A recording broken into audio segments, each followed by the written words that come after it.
उन्हें नैवेद्य विदुम ब्रूहि देवम में तत्वता प्रभु। भोग लगाते समय सिर ढका हुआ होना चाहिए। भोग लगाते समय घुटने धरती से लगा करके भगवान को प्रणाम किया जाता है। भोग लगाते समय कुछ देर के लिए नेत्र बंद करके, आंख बंद करके भगवान के पास बैठा जाता है।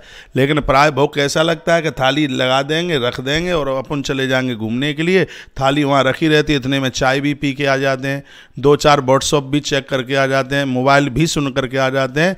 थाली में चूहा मुंह मार रहा होता है, धूल उड़ती होती है, खिड़की खुली हुई होती है तो उसमें धूल भी चल करके आती है। इसमें वर्णन है जितनी देर के लिए आप भोग लगा रहे हैं, अपने घुटने धरती पर टेक करके या फिर आप आसन लगा करके सन्मुख बैठ करके और भगवान को वंदन प्रणाम करके कहिए हे प्रभु, सभी सौदा सामग्रियां तो आपकी हैं, ये आपके ही लिए समर्पित है, भगवान भोग लगाइए।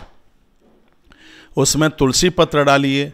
ऐसा कोई भी देवता नहीं है जिसके भोग में तुलसी न चढ़ती हो।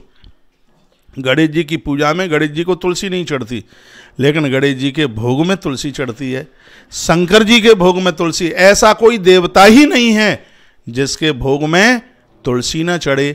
जब भगवान शंकर ने और जलंधर को मौत के घाट उतारा, भगवान शिव ने शंखचूड़ को मारा, उस समय वृंदा को वरदान दिया है भगवान महादेव ने। कल से वो कथा है, विस्तार पूर्वक कथा से महापुराण की कथा है।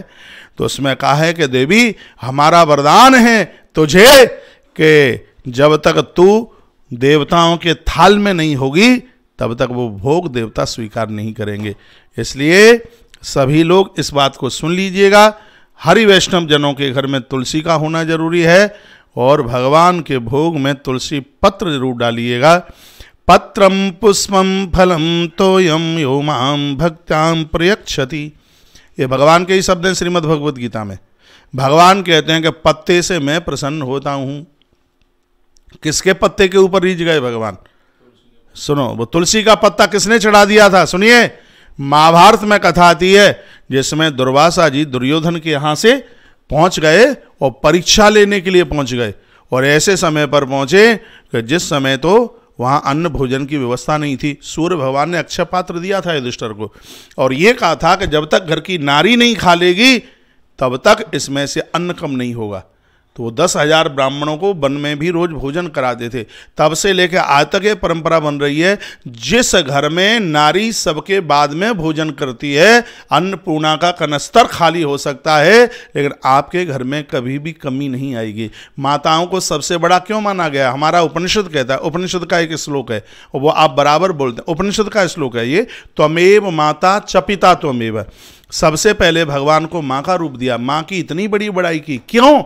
माताओं के पास इतना बड़ा धैर्य है, सबको जिमाने के बाद जिमती हैं और नहीं बचता है तो पानी पी करके सो जाती हैं। यह उनकी बहुत बड़ी गुणवत्ता है, यह उनकी बहुत बड़ी महिमा है। जिन घरों में माताएं सबको जिमाने के बाद जिमती हैं उस घर में कभी भी किसी भी प्रकार की अन्न की कमी नहीं आती। इसलिए मैंने पूर्व में भी यह बोला है कि आप सबके बाद में जब कोई भी न रहे तब भोग लगा करके उसके बाद में जिमिए। ले ये टाइम भागता हुआ जा रहा है। बोलो भक्त वत्सल भगवान की जय हो, श्री हनुमंत बलवंत महाराज की जय हो, आज के आनंद की जय। जय श्री राधे, जय जय श्री राधे।